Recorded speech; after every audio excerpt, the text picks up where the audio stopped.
സുഹൃത്തുക്കളെ എല്ലാവർക്കും നമ്മുടെ പുതിയ വീട്ടിലേക്ക് സ്വാഗതം. ഇന്ന് ഞാൻ കണ്ടൊരു വാർത്തയാണ്. കഴിഞ്ഞ ദിവസമാണ് ഈ സംഭവത്തിന് സമാനമായ കാര്യങ്ങൾ അവിടെ സംഭവിച്ചിരിക്കുന്നത്, അല്ലെ അവിടെ നടന്നിരിക്കുന്നത്. എന്താണെന്ന് വെച്ച് കഴിഞ്ഞാൽ കോഴിക്കോട് ഓടിക്കൊണ്ടിരിക്കുന്ന ബസ്സിൽ വെച്ചിട്ട് ഒരു പയ്യൻ, അല്ലെ ഒരു പയ്യൻ എന്ന് പറയാൻ പറ്റില്ല, ഒരു 38 വയസ്സിന് മുകളിൽ പ്രായമുണ്ടെന്നാണ് ഞാൻ മനസ്സിലാക്കുന്നത്. കോഴിക്കോടാണ് ആളുടെ സ്വദേശം. ആള് ഈ പെൺകുട്ടിയുടെ അടുത്ത് ഒരു മുസ്ലിം വിഭാഗത്തിൽപ്പെട്ട ഒരു പെൺകുട്ടിയാണ്. മതവും ജാതിയൊന്നും ഞാൻ പറയുന്നില്ല, ഞാൻ ജസ്റ്റ് പറഞ്ഞു എന്നേ ഉള്ളൂ. അപ്പോൾ ആ പെൺകുട്ടി ഇവരെല്ലാവരും കൂടി തിങ്ങിക്കൂടി ഒരു ബസ്സിനുള്ളിൽ യാത്ര ചെയ്യുകയാണ്. അപ്പോൾ ആ സമയത്ത് ഇയാളെന്താ ചെയ്തതെന്ന് വെച്ച് കഴിഞ്ഞാൽ ഇയാളുടെ കൈമുട്ട് കൊണ്ട് ആ പെൺകുട്ടിയുടെ മാറിടത്തിൽ ഇങ്ങനെ സ്പർശിക്കുന്നതായിട്ടാണ് ആ വീഡിയോയിൽ കാണുന്നത്. ആദ്യം വീഡിയോയിൽ കാണിച്ചിരിക്കുന്ന അയാൾ ഇങ്ങനെ ജസ്റ്റ് ആൾക്കൂട്ടങ്ങൾ ആ സ്ത്രീകൾക്കിടയിൽ നിൽക്കുന്നു. പിന്നീട് അതിന് ശേഷം അയാൾ ഇറങ്ങാൻ പോകുന്ന സമയത്ത് ആ പെൺകുട്ടിയുടെ മാറിടത്തിൽ അയാളുടെ കൈ കൊണ്ട് അയാൾ ഇങ്ങനെ തട്ടുന്നതായിട്ടാണ്, കൈമുട്ട് കൊണ്ട് തട്ടുന്നതായിട്ടാണ്. അപ്പോൾ അങ്ങനെ ആ സംഭവം കഴിഞ്ഞ ദിവസം പെൺകുട്ടി വീഡിയോ പങ്കുവെച്ചു. അതിന് പിന്നാലെ ഇന്ന് ഇപ്പോൾ വന്നിരിക്കുന്നൊരു വാർത്ത, ആ ഒരു സമാന സംഭവത്തിന് അല്ലെങ്കിൽ അങ്ങനെ ഒരു സംഭവം ചെയ്ത ഒരാൾ ഇന്ന് ആത്മഹത്യ ചെയ്തിരിക്കുന്നു എന്നുള്ളതാണ്. ഞാൻ റിപ്പോർട്ട് ചാനലിൽ കണ്ടൊരു പോസ്റ്റാണ്. അതിൽ പറയുന്നത് ഇങ്ങനെയാണ്: ബസ്സിനുള്ളിൽ വെച്ച് ലൈംഗിക അതിക്രമം നടത്തിയെന്ന ആരോപണം, യുവതി വീഡിയോ പങ്കുവെച്ചതിന് പിന്നാലെ യുവാവ് ജീവനൊടുക്കി. സംഭവം കോഴിക്കോട്. അപ്പോൾ അതിന് വീഡിയോ എന്താണെന്നുള്ളത് ഞാനിങ്ങനെ പല മാധ്യമങ്ങളിലും ഇങ്ങനെ നോക്കുന്ന സമയത്ത് അയാൾ ജീവൻ ഒടുക്കിയതിനെ പറ്റി പറയുന്നുണ്ട്. പക്ഷേ എന്താണ് വീഡിയോ, എങ്ങനെയാണ് ആ വീഡിയോ എന്ന് പറയുന്നില്ല. അത് ബ്ലർ ചെയ്തിട്ടാണ് കാണിച്ചിരിക്കുന്നത്. ആ പെൺകുട്ടി പറഞ്ഞിരിക്കുന്ന കാര്യങ്ങളെയും അല്ലെ ആ പെൺകുട്ടി വീഡിയോ എടുത്തിരിക്കുന്ന പെൺകുട്ടിയുടെ മുഖവും ഹൈഡ് ചെയ്തിട്ടാണ് മാധ്യമങ്ങളെല്ലാം വീഡിയോ പങ്കുവച്ചിരിക്കുന്നത്. ഇതിലെന്താണ് ശരിക്കും സംഭവിച്ചിരിക്കുന്നത്? ആ യുവാവ് ആ പെൺകുട്ടിയുടെ മാറിടത്തിൽ അറിഞ്ഞുകൊണ്ട് കൈതട്ടി അല്ലെങ്കിൽ അങ്ങനെ ആ ഒരു ലൈംഗിക ദാരിദ്ര്യം കാണിച്ചതാണെന്നാണോ നമ്മൾ മനസ്സിലാക്കേണ്ടത്? ഒരിക്കലുമല്ല. സ്ത്രീകൾ കാണിച്ചു കൂട്ടുന്ന, സ്ത്രീകളെന്ന് ഞാൻ എല്ലാവരെയും പറയുന്നില്ല, ഒരു 100% എടുത്തു കഴിഞ്ഞാൽ 20% സ്വന്തം സ്വാർത്ഥ താല്പര്യങ്ങൾക്ക് വേണ്ടിയിട്ട്, സ്വന്തം അക്കൗണ്ട് റീച്ച് ഉണ്ടാക്കാൻ വേണ്ടിയിട്ട്, കുറച്ച് പണം ഉണ്ടാക്കാൻ വേണ്ടിയിട്ട്, നാണവും മാനവും ആരുടെ മുൻപിൽ പണയം വെച്ചാലും എനിക്കൊരു കുഴപ്പവുമില്ല, എനിക്ക് റീച്ച് മതി, എനിക്ക് സോഷ്യൽ മീഡിയയിൽ തരംഗമായാൽ മതി, സ്വന്തം മുഖം കാണിച്ചാലും കുഴപ്പമില്ല എന്ന് പറഞ്ഞുകൊണ്ടിരിക്കുന്ന അത്തരം സ്ത്രീകളെ പറ്റിയാണ് ഞാൻ പറയുന്നത്. അങ്ങനെയുള്ള 20%ത്തിൽപ്പെട്ട സ്ത്രീകളെ പറ്റിയാണ് ഞാൻ പറഞ്ഞത്. അഴിഞ്ഞാടി നടന്നാലും കുഴപ്പമില്ല, മറ്റുള്ളവരുടെ തലയിലേക്ക് കുറ്റം അടിച്ചേൽപ്പിക്കണമെന്ന് വിചാരിക്കുന്ന അങ്ങനെയുള്ള സ്ത്രീകൾ നമ്മുടെ കുടുംബത്തിലും പല കുടുംബങ്ങളിലും ഇങ്ങനെയുള്ള സ്ത്രീകൾ കാണും. അപ്പൊ അങ്ങനെയുള്ള ഒരു വിഭാഗത്തിൽപ്പെട്ട ഒരു സ്ത്രീ, ആ സ്ത്രീ എന്ന് അവളെ വിളിക്കാൻ പറ്റുമോ എന്ന് എനിക്കറിയില്ല, ആ ഒരു സാധനം കാണിച്ച വൃത്തികെട്ട ചെറ്റത്തരം, അല്ലെ തന്തയ്ക്ക് പിറക്കാഴിക എന്ന് തന്നെ നമുക്ക് പറയാൻ സാധിക്കും. ആ ഒരു തന്തയ്ക്ക് പിറക്കാഴിക കാണിച്ചതിന്റെ ഫലമായിട്ട്, ആ പിതൃശൂന്യത്തരം കാണിച്ചതിന്റെ ഫലമായിട്ട്, ആ ഒരു വീടിന്റെ എല്ലാമായിരുന്ന, വീടിന്റെ ഏക അത്താണിയായിരുന്ന, വീടിന്റെ നെടും തൂണായിരുന്ന ഒരു മനുഷ്യൻ ഇന്നിതാ ജീവൻ പൊലിഞ്ഞിരിക്കുകയാണ്. അതിന്റെ കാരണം എന്താണ്? ആ പെൺകുട്ടി പങ്കുവച്ചിരിക്കുന്ന വീഡിയോ സാമൂഹിക മാധ്യമങ്ങൾ വലിയ രീതിയിൽ ഏറ്റെടുത്തതോടുകൂടി തനിക്ക് പുറത്തിറങ്ങി നടക്കാൻ സാധിക്കുന്നില്ല. തൻ്റെ അഭിമാനത്തിന് കോട്ടം തട്ടി എന്നുള്ളൊരു ഭയം കൊണ്ട്, അല്ലെങ്കിൽ ആ വിഷമം കൊണ്ട്, മനോവിഷമം കൊണ്ടാണ് അയാൾ ജീവൻ ഒടുക്കിയത്. ഇത് പറയുമ്പോൾ എനിക്ക് ഒരുപാട് വിഷമമുണ്ട്. കാരണം ഇത് ഇന്ന് ഇയാൾക്ക് സംഭവിച്ചെങ്കിൽ നാളെ നമ്മളിൽ ഓരോരുത്തർക്ക് സംഭവിക്കാം, നമ്മുടെ വീട്ടിൽ ഓരോരുത്തർക്കും സംഭവിക്കാം, നമ്മുടെ സമൂഹത്തിൽ ഓരോ കുഞ്ഞുങ്ങൾക്കും അല്ലെങ്കിൽ ഓരോ മനുഷ്യർക്കും സംഭവിക്കാം. സ്ത്രീകൾ ഇങ്ങനെ അഴിഞ്ഞാടി നടക്കുന്ന സ്ത്രീകൾ കാണിക്കുന്ന വൃത്തികെട്ട പരിപാടികൾ കാരണം, ഈ ചെറ്റത്തരങ്ങൾ കാരണം ഇതെന്തുകൊണ്ടാണ് നിൽക്കാത്തത്? എന്തുകൊണ്ടാണ് ഇത് കണ്ടിന്യൂ ചെയ്തു പോകുന്നത്?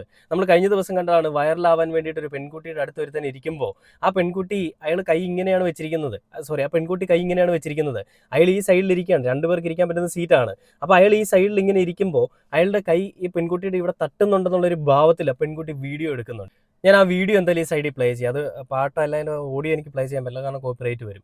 ഇത് കണ്ടില്ലേ? ഇതാണ് ആ പെൺകുട്ടി, അല്ലെങ്കിൽ ഇതാണ് ആ ഒരു രണ്ടുപേര്. ഈ രണ്ടുപേരെ നിങ്ങൾക്ക് നോക്കി അറിയാൻ പറ്റും. അതിൽ പോസ്റ്റിൽ ഇങ്ങനെയാണ് പറയുന്നത്: a new trend from Kerala girls records a selfie video on a bus claiming sexual assault and shares in social media which lead to suicide of a youth man from Kozhikode who became upset over the allegations എന്നാണ് പറഞ്ഞിരിക്കുന്നത്. അതായത് ഇപ്പോഴത്തെ കേരളത്തിലെ പെൺകുട്ടികളുടെ trend selfie video എടുക്കുക, ആ video എടുത്തിട്ട് social മീഡിയയിൽ വഴി പബ്ലിഷ് ചെയ്യുക.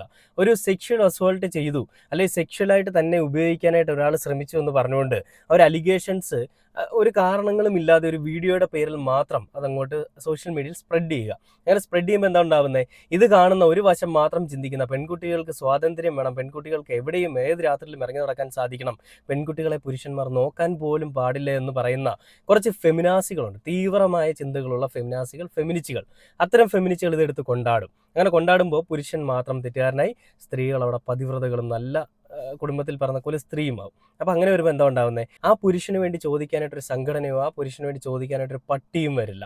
അങ്ങനെയുള്ളൊരു ധാർഷ്ട്യം അല്ല അങ്ങനെയുള്ള ചിന്താഗതി അങ്ങനെ ഒരു പട്ടിയും വരില്ല എന്നുള്ളൊരു അറിവ് തന്നെയാണ് ഇവളമാരെ പോലെയുള്ള അഴിഞ്ഞാടി നടക്കുന്ന സ്ത്രീകൾ ഇങ്ങനത്തെ ചെറ്റത്തരങ്ങൾ കാണിക്കാനായിട്ട് ഇവർക്ക് പ്രചോദനമാവുന്നതും. അപ്പോൾ ഞാൻ ആ ഒരു ആദ്യത്തെ ഒരു വീഡിയോ കാണിച്ചു തരാം. ഇപ്പോഴത്തെ ഒരു ട്രെൻഡായിട്ടുള്ള അതായത് ആ സോഷ്യൽ മീഡിയ വഴി വീഡിയോ പബ്ലിഷ് ചെയ്ത് വലിയ രീതിയിൽ ട്രെൻഡാവാൻ വൈറലാവാൻ നോക്കിയൊരു വീഡിയോ ആദ്യത്തെ സംഭവമാണിത്. ഇതാണ് ആ വീഡിയോ. ഇതിൽ ആ പെൺകുട്ടി ഇരിക്കുന്നിടത്ത് ഒരു പയ്യൻ അടുത്തിരിപ്പുണ്ട്. അയാളുടെ കൈ പെൺകുട്ടിയുടെ ഈ ശരീരഭാഗത്ത് തട്ടി എന്നുള്ള രീതിയിലാണ് വീഡിയോ പ്രചരിപ്പിച്ചത്. ആ പയ്യനെതിരെ വലിയൊരു രീതിയിൽ അലിഗേഷനുമായി പോയി. എന്നാൽ അത് കഴമ്പില്ല എന്ന് മനസ്സിലായപ്പോൾ ആ പെൺകുട്ടിയുടെ മറ്റ് സ്വാർത്ഥ താല്പര്യങ്ങളും മറ്റ് കഴമ്പെന്നുള്ളത് മാറ്റി വേറെ നിങ്ങൾ ചിന്തിച്ചോ. അങ്ങനത്തെ ഒരു പരിപാടിയാണെന്ന് മനസ്സിലായതുകൊണ്ട് കേസെടുക്കാൻ പറ്റിയിട്ടില്ല എന്നാണ് ഞാൻ മനസ്സിലാക്കുന്നത്. പിന്നെ അതിനുശേഷം ഇന്നലെ വന്ന കോഴിക്കോട് ബസ്സിനുള്ളിൽ വെച്ച് ലൈംഗിക ചേഷ്ട കാണിച്ചു എന്ന് പറയുന്ന ഇന്ന് ആത്മഹത്യ ചെയ്ത 38 വയസ്സുകാരനാണ്. ആ 41 വയസ്സുകാരൻ്റെ വീഡിയോ കൂടെ ഞാൻ കാണിച്ചു തരാം. ഇതാണ് ആ വീഡിയോ. കണ്ടില്ലേ, അയാൾ ആ സൈഡിൽ നിൽപ്പുണ്ട്. ആ വീഡിയോ എടുത്തിരിക്കുന്ന ചെറ്റയാണ് ഈ നിൽക്കുന്നത്. സ്ത്രീയൊന്നും അവൾക്ക് ഒരു ബഹുമാനം എനിക്ക് കൊടുക്കാൻ തോന്നുന്നില്ല. പുരുഷന്മാരെ അടിച്ചമർത്തണമെന്നുള്ള തീവ്രമായിട്ടുള്ള ചിന്തയുള്ളൊരു നാറി അവൾ വീഡിയോ എടുത്ത് വെച്ചിരിക്കുകയാണ്. അങ്ങനെ ആ വീഡിയോ അയാൾ അവളുടെ അടുത്ത് നിൽക്കുന്നുണ്ട്. ആ ബസ് ഇറങ്ങാൻ വേണ്ടിയിട്ട് അയാൾ നിൽക്കുകയാണ്. നല്ല തിരക്കുണ്ട് ബസ്സിൽ. ആ സമയത്ത് അയാളുടെ കൈ അവിടെ എവിടെയോ തട്ടുന്നുണ്ട്. കണ്ടില്ലേ, ആ ഒരു വീഡിയോ ആദ്യം തൊട്ട് എടുത്തിരിക്കുന്ന രീതി, ആ വീഡിയോ നിങ്ങൾ നോക്കിയേ. ആദ്യം തൊട്ട് ആ വീഡിയോ എടുത്തിരിക്കുന്നത് ഇങ്ങോട്ട് വന്ന് മുട്ടിയില്ലെങ്കിലും ഞാൻ അങ്ങോട്ട് പോയി മുട്ടും, എനിക്കത് മുട്ടിച്ചിട്ട് എനിക്ക് വീഡിയോ എടുക്കണം എന്നുള്ള ചിന്താഗതിയോടുകൂടി തന്നെ നിൽക്കുന്നതല്ലേ നിങ്ങളിവിടെ കാണുന്നത്. അയാൾ അവിടെ നിൽക്കുകയാണ്, ബസ് ഇറങ്ങാൻ വേണ്ടി നിൽക്കുകയാണ്. അയാൾ മര്യാദയ്ക്ക് നിൽക്കുകയാണ്. അയാളുടെ അടുത്തേക്ക് കൊണ്ടുപോയി ചേർത്ത് നിർത്തിയിട്ട് അങ്ങോട്ട് മുട്ടി എന്ന് പറഞ്ഞുകൊണ്ടാണ് വീഡിയോ എടുത്ത് വെച്ചിരിക്കുന്നത്. എന്തെങ്കിലുമൊക്കെ ആയിത്തീരാൻ വേണ്ടിയിട്ട് അവരുടെയൊക്കെ കുടുംബജീവിതവും അവരുടെ ജീവിതവും നശിപ്പിക്കാൻ വേണ്ടിയിട്ട് ഇവളുമാരെ പോലെയുള്ള ചെറ്റകൾ കാണിക്കുന്ന വൃത്തികെട്ട പരിപാടികൾ. ഇതിനെതിരെ എനിക്ക് എന്തെങ്കിലുമൊക്കെ പരാതി, അല്ല എനിക്കെതിരെ എന്തെങ്കിലുമൊക്കെ പരാതി വന്നാലും കുഴപ്പമില്ല. അയാളുടെ ജീവൻ പോയത് ഇവള് കാരണമാണെന്നുണ്ടെങ്കിൽ ഇവളെ പിടിച്ച് അകത്തിടുക മാത്രമല്ല, ഇവളുടെയും ജീവൻ നഷ്ടപ്പെടണം. ഇവള് ജീവിക്കാനുള്ള അർഹതയുള്ളവളല്ല. അവളുടെ മുഖം സഹിതം തന്നെയാണ് ഈ വീഡിയോ പോസ്റ്റ് ചെയ്തിരിക്കുന്ന ആൾ കാണിച്ചിരിക്കുന്നത്. എന്ത് തന്നെയാണെങ്കിലും അയാളെ ബ്ലർ ചെയ്ത് അവളുടെ മുഖം നല്ല ക്ലിയർ ആയിട്ട് കാണിച്ചിട്ടുണ്ട്. ഇങ്ങനെയുള്ളവളുമാരെ നല്ല സമൂഹത്തിന് മുൻപിൽ എക്സ്പോസ് ചെയ്യണം, അല്ലെങ്കിൽ എക്സ്പോസ് ചെയ്യപ്പെടണം.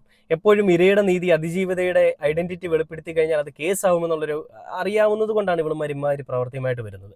ഇവളടങ്ങുന്ന ഇതേപോലെ വീഡിയോ എടുത്ത് ട്രെൻഡ് ആയി മാറാൻ വേണ്ടി ഇരിക്കുന്ന കുറച്ചധികം സ്ത്രീകളുണ്ട്. അപ്പോൾ അങ്ങനെയുള്ളവന്മാർക്കെല്ലാം ഇതൊരു താക്കീതാവണം. വേണ്ട രീതിയിൽ തന്നെ ഇതിപ്പോൾ DGPക്കും കേസ് പോലീസിനുമൊക്കെ കൈമാറിയിട്ടുണ്ടെന്നാണ് അറിയാൻ സാധിച്ചിരിക്കുന്നത്. കേസായിട്ട് തന്നെ പോകണം. ഒരു കാരണവശാലും ഇവളെ പുറത്തുവിടാൻ സാധിക്കാത്ത രീതിയിൽ പൂട്ടണം. ഇനിയും ഈ ഒരു ട്രെൻഡ് ഈ കേരളത്തിൽ ഉണ്ടാവാൻ പാടില്ല. കേരളത്തിലെന്നല്ല, എവിടെയും ഉണ്ടാവാൻ പാടില്ല. ഒരു ട്രെൻഡ് എന്ന രീതിയിലാണ് ഇവളുമാർ പുരുഷന്മാരെ കാണുന്നത്. പുരുഷന്മാർ അവളുമാർക്കൊരു ട്രെൻഡാക്കാൻ, അല്ലെ അവളുമാർക്ക് പുരുഷന്മാരെ വെച്ചൊരു ട്രെൻഡാവണം. എന്തൊരു വൃത്തികെട്ട ചിന്താഗതിയാണല്ലേ. ആദ്യം മുതലേ എന്തെങ്കിലും സംഭവങ്ങൾ ഉണ്ടായിക്കഴിഞ്ഞാൽ, ഈ അനിഷ്ട സംഭവങ്ങൾ ഉണ്ടായിക്കഴിഞ്ഞാൽ, ഇവരുടെ ഭാഗത്ത് നിന്ന് എന്തെങ്കിലും മോശമായുള്ള ബിഹേവിയേഴ്സ് ഉണ്ടായിക്കഴിഞ്ഞാൽ ഒന്നും മിണ്ടത്തില്ല, ചിരിച്ചുകൊണ്ട് ഇങ്ങനെ ഇരിക്കും. എല്ലാം ചെയ്തോട്ടെ എന്നുള്ളൊരു വിചാരത്തിലാണ് ഇരിക്കുന്നത്. എന്നാൽ അതിനുശേഷം അയാൾ അതിക്രമിച്ച് വേറെ എന്തെങ്കിലും രീതിയിലേക്ക് പോവുകയാണെങ്കിൽ ആ സമയത്തും വീഡിയോ റെക്കോർഡ് ചെയ്യുന്നുണ്ടെന്നുള്ളത് നിങ്ങൾ മറക്കരുത്. ആ ഒരു എന്താ പറയുക, ആ വീഡിയോ റെക്കോർഡ് ചെയ്യാൻ കാണിക്കുന്ന ഒരു മനസ്സ്, അത് വലിയൊരു മനസ്സാണ്, അത് കാണാതെ പോകരുത്. അപ്പം അങ്ങനെ ആ വീഡിയോ റെക്കോർഡ് ചെയ്ത് അയാൾ പിന്നീട് മോശമായിട്ടുള്ള രീതിയിൽ എന്തെങ്കിലും ചെയ്തു തുടങ്ങുമ്പോൾ അതെടുത്തിട്ട്, അല്ലെങ്കിൽ ആ സമയം മുതൽ ഇവർ പ്രതികരിച്ചു തുടങ്ങും. അതുവരെ ഒന്നും മിണ്ടില്ല, അതുവരെ എല്ലാം ചെയ്തോട്ടെ എന്ന് പറഞ്ഞുകൊണ്ട് അങ്ങോട്ട് ഇരിക്കും. എന്നിട്ട് പ്രതികരിക്കും, എന്തെങ്കിലും ചെയ്താൽ പ്രതികരിക്കും. ഇപ്പോൾ ഇയാൾക്കെതിരെ ഇവൾ ഈ വീഡിയോ ഇട്ടിരിക്കുന്നു. അയാൾ അറിഞ്ഞുകൊണ്ട് ചെയ്താണോ അറിയാതെ ചെയ്താണോ എന്നുള്ളത് നമുക്കറിയില്ല. പക്ഷേ അറിഞ്ഞുകൊണ്ടാണെന്നുണ്ടെങ്കിൽ ഇവൾക്ക് ഇത് എന്തായാലും അറിയാം, അയാൾ അങ്ങനെ നിൽക്കുന്നുണ്ട്. അങ്ങനെയെങ്കിൽ ഇവൾക്ക് ആ ബസ്സിൽ വെച്ച് പറഞ്ഞിട്ട് അയാളെ ഇറക്കി വിടാം. നല്ല പെൺകുട്ടിയാണെങ്കിൽ അങ്ങനെയാണ് ചെയ്യുന്നത്. ഞാൻ മനസ്സിലാക്കിയിട്ടുള്ള അങ്ങനെയാണ്. ഇനി അതല്ല, ഇവൾക്ക് വീഡിയോ എടുത്ത് വൈറലാവണമെന്നുണ്ടെങ്കിൽ ഇവൾ അങ്ങോട്ട് കയറിപ്പോയി മുട്ടുന്നതായിട്ടാണ് എനിക്ക് ഫീൽ ചെയ്തത്. ആ വീഡിയോ കാണാൻ നിങ്ങൾക്കും അങ്ങനെ തന്നെ ആയിരിക്കും തോന്നിയിട്ടുണ്ടാവുക. അങ്ങോട്ട് ഇടിച്ചു കയറി ചെല്ലുകയാണ്, എന്നെ പിടിച്ചോ ചേട്ടാ, എന്നെ മുട്ടിക്കോ ചേട്ടാ, എനിക്ക് വീഡിയോ എടുക്കണം ചേട്ടാ. ഈ ട്രെൻഡ് എന്ന് മുതലാണ് കേരളത്തിൽ ഉണ്ടായത്? നമ്മുടെ നാട്ടിൽ അതിജീവിതകൾ എന്ന് പറഞ്ഞുകൊണ്ട് അഴിഞ്ഞാടി നടക്കുന്ന പെൺകുട്ടികൾക്ക് സർക്കാരും പോലീസുകാരും ഒരു വില കൊടുത്തതിന് ശേഷമാണ് ഈ ട്രെൻഡ് വലിയ രീതിയിൽ ഒരു വൈറലായിക്കൊണ്ടിരിക്കുന്നത്. സത്യം അത് തന്നെയാണ്.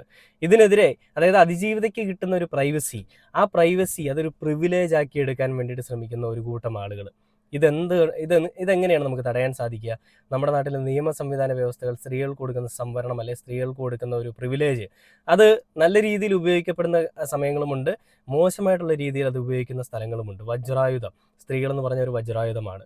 പുരുഷന്മാർക്കെതിരെ രാഷ്ട്രീയത്തിലാണെങ്കിലും സിനിമയിലാണെങ്കിലും പേഴ്സണൽ ലൈഫിലാണെങ്കിലും എവിടെയാണെങ്കിലും ആർക്കും എപ്പോഴും ഉപയോഗിക്കാൻ പറ്റുന്നൊരു വജ്രായുധമാണ് സ്ത്രീകൾ.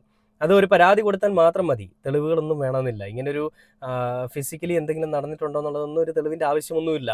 ഒരു പരാതി മാത്രം മതി. സ്ത്രീകളെ തൊട്ട അവൻ്റെ വിരലുകൾ ഞങ്ങൾ വെട്ടും, വിരലുകൾ മാത്രമല്ല ബാക്കിയുള്ളതും വെട്ടും എന്നുള്ളൊരു ചിന്താഗതി. ഈ ചിന്താഗതികൾ ഇവിടെ ചോദ്യം ചെയ്യപ്പെടുക തന്നെ വേണം. ഇവളെ തൂക്കേറാൻ ഇവക്ക് കിട്ടണം. ആ വീടിൻ്റെ എല്ലാമായിരുന്ന ഒരു നാഥനെയാണ് ഇവള് കാരണം, ഇവളുടെ തന്തയ്ക്ക് പുറക്കാഴി കാരണം നഷ്ടപ്പെട്ടത്. അതിന് ഇവൾ ഉത്തരം പറയേണ്ടി വരിക തന്നെ ചെയ്യണം. അത് മുസ്ലിം ആയാലും ഹിന്ദു ആയാലും ക്രിസ്ത്യാനി ആണെങ്കിലും തോന്നിവാസം കാണിച്ചത് ഏതവനാണെങ്കിലും അത് ഏതവളാണെങ്കിലും അതിനുള്ള ഉത്തരം അവളെ കൊണ്ട് തന്നെ പറയിപ്പിക്കണമെന്ന് പറഞ്ഞുകൊണ്ട് ഈ ഒരു വീഡിയോയുടെ അവസാനിക്കുകയാണ്. കഷ്ടം തന്നെയാണ് കേട്ടോ.